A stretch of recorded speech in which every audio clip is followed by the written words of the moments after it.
कंकाल का रहस्य। चौरा गांव के खेतों में इन दिनों खुदाई का काम चल रहा था। असल में इसी गांव से होकर एक अच्छी सड़क गुजरनी थी, इसलिए यहाँ खुदाई शुरू की गई थी। अचानक एक दिन खुदाई करने वाली मशीन से कुछ टकराता है। बाद में जब खोजबीन की जाती है तो वहाँ से 2 कंकाल मिलते हैं। पुलिस गांव के लोगों से पूछताछ शुरू करती है। आप लोगों को क्या लगता है ये किसके कंकाल हो सकते हैं? अरे साहब, हमें क्या पता ये किसके कंकाल है, आप ही लोग पता लगाइए। हम लोग तो बहुत ज्यादा डरे हुए हैं। हाँ, हमारी फॉरेंसिक टीम अभी आ रही है। ये बताओ कि इस गांव के रहने वाला कोई जोड़ा गायब तो नहीं ना? क्योंकि शुरुआती जांच में तो ये बात सामने आ रही है कि एक कंकाल किसी पुरुष का है तो एक किसी महिला का। साहब, हमें तो बहुत डर लग रहा है। ऐसे कंकाल मिलने का मतलब गांव के आसपास ही किसी की हत्या हुई है या फिर किसी को जलाकर मार डाला गया है। हाँ साहब, हम अपने परिवार को लेकर बहुत ही ज्यादा परेशान हैं। देखिए, आप लोगों की परेशानी हम समझ सकते हैं, लेकिन आप लोगों को पुलिस का सहयोग करना होगा, क्योंकि आपके सहयोग के बगैर हम ये पता नहीं लगा सकते हैं कि आखिर ये किसके कंकाल है और इनकी हत्या किसने की। ठीक है साहब, गांव के लोग आपका पूरा सहयोग करेंगे। हाँ साहब, पूरा सहयोग करेंगे। तो फिर ठीक है, हम अपनी जांच शुरू कर देते हैं। कुछ दिन बाद जांच रिपोर्ट आ जाती है। पता चलता है कि ये कंकाल करीब 20 साल पुराने हैं, यानी 20 साल पहले किसी जोड़े की हत्या कर शव को यहाँ पर दबा दिया गया था। इंस्पेक्टर राघव, ये बताओ कि 20 साल पहले की मर्डर मिस्ट्री क्या अब सुलझ सकती है? हाँ सर, क्यों नहीं, लेकिन अब सबूत और गवाह काफी मिट गए होंगे। मुश्किल तो होगी, लेकिन शायद किसी परिवार को इंसाफ मिल सके। इंस्पेक्टर राघव, आप बिल्कुल सही कह रहे हैं। किसी परिवार को तो इंसाफ मिलेगा ही और किसी को उसके किए की सजा भी मिलेगी। जी सर, मैंने तो जांच शुरू भी कर दी है। 20 साल पहले इस गांव के 2 जोड़े अचानक कहीं गायब हो गए थे। मैंने दोनों ही परिवारों के बाकी के सदस्यों से बातचीत शुरू की तो उन्होंने बताया कि उनके बच्चे शहर गए थे, लेकिन आज तक वापस नहीं लौटे हैं। लेकिन ये दोनों शव किस परिवार के सदस्यों के हैं, ये कैसे पता चल सकेगा? सर, मैंने डीएनए टेस्ट करवा लिया है। आज शाम तक इसकी रिपोर्ट भी आ जाएगी। अच्छा, ठीक है। उसी शाम को सर, डीएनए रिपोर्ट के मुताबिक ये दोनों ही लाशें चौरा गांव के रहने वाले प्रधान सुल्तान सिंह के बेटे और बहू की है। लेकिन इनकी हत्याएं किसने की है, ये कैसे पता लगेगा?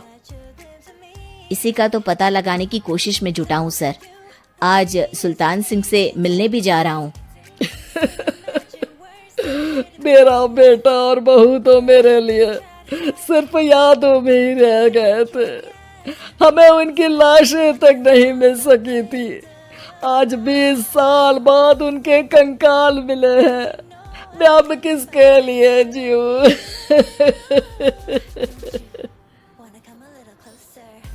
लेकिन सर, क्या आपकी किसी से कोई दुश्मनी थी?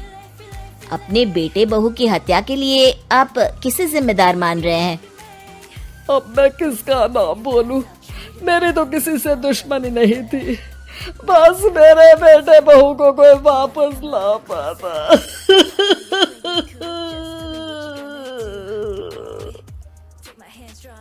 इसके बाद सुल्तान सिंह फूट फूट कर रोना शुरू कर देते हैं। सर, अब आप इनका अंतिम संस्कार करवा सकते हैं। कम से कम इनका शरीर ना सही, इनका कंकाल तो आपको मिला है। लेकिन हाँ, अगर आपको कुछ भी याद आए तो जरूर बताइएगा। मेरी तो बेटा अब उम्र हो गई है, लेकिन मेरे बेटे और बहू के हत्यारों का जरूर पता लगाइएगा, क्योंकि जब तक हत्यारे पकड़े नहीं जाएंगे मेरा मन नहीं मानेगा। सर, हमारी पूरी कोशिश रहेगी हत्यारे को पकड़ने की। लेकिन एक बात बताइए, उस वक्त आपको किस पर शक गया था? उस वक्त मेरे एक ड्राइवर को पकड़ा गया था, लेकिन सबूतों के अभाव में उसे छोड़ दिया गया था।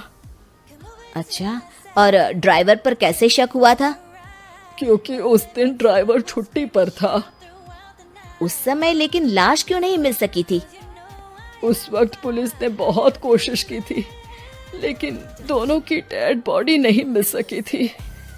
ठीक है, हमारी तफ्तीश चल रही है, मैं फिर आऊंगा। इसके बाद इंस्पेक्टर वहां से चला जाता है और सुल्तान सिंह अपने बेटे और बहू की याद में खो जाते हैं। कुछ दिन बाद सुल्तान सर, एक बात बताइए, जब आपके बेटे बहू की हत्या हुई थी, उसी के आसपास आपके ही गांव का रहने वाला एक और जोड़ा उसी वक्त गायब हो गया था ना? हाँ सर, अलका और अभिषेक, वो भी मेरे बच्चों जैसे ही थे। तो फिर वो कहाँ है? उनका भी आज तक पता नहीं चल सका, लेकिन बताते हैं कि कुछ साल पहले अभिषेक को गांव के ही किसी आदमी ने मुंबई में देखा था, लेकिन फिर वो गायब हो गया। यानी अभिषेक और अलका की हत्या नहीं हुई थी, बल्कि उन्होंने किसी वजह से खुद ही गांव छोड़ दिया था। हाँ, हो सकता है, क्योंकि अभिषेक मेरे बेटे संतोष का अच्छा दोस्त था और उसका मेरे घर भी आना जाना लगा रहता था।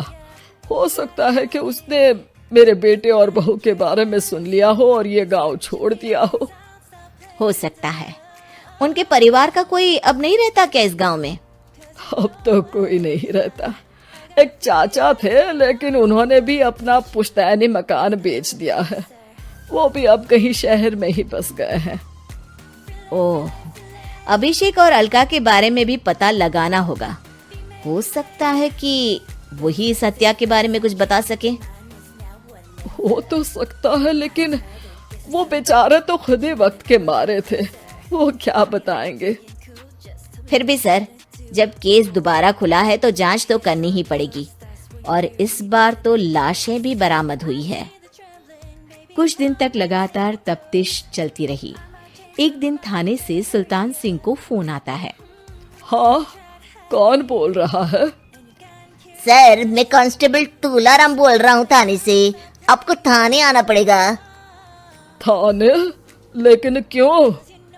सर, किसी की पहचान करवानी है। अच्छा ठीक है, मैं दोपहर तक पहुंचता हूँ। सुल्तान सिंह दोपहर में थाने पहुंचता है। कई पुलिस के अधिकारी वहां मौजूद रहते हैं। सर, आपके बेटे की हत्या का रहस्य आज शायद सुलझ जाए। अच्छा इंस्पेक्टर राघव, पर वो कैसे? सर, उस आदमी को देखिए, क्या वही अभिषेक है? सुल्तान सिंह की आंखों में हैरानी से आंसू आ जाते हैं। हाँ सर, यही अभिषेक है। ये आपको कहाँ से मिला? सिर्फ अभिषेक ही नहीं, बल्कि इसकी पत्नी अलका भी इसके साथ है। मैडम, जरा अभिषेक की पत्नी को लाइए। जैसे ही अलका को पेश किया जाता है, सुल्तान सिंह जमीन पर गिर जाते हैं।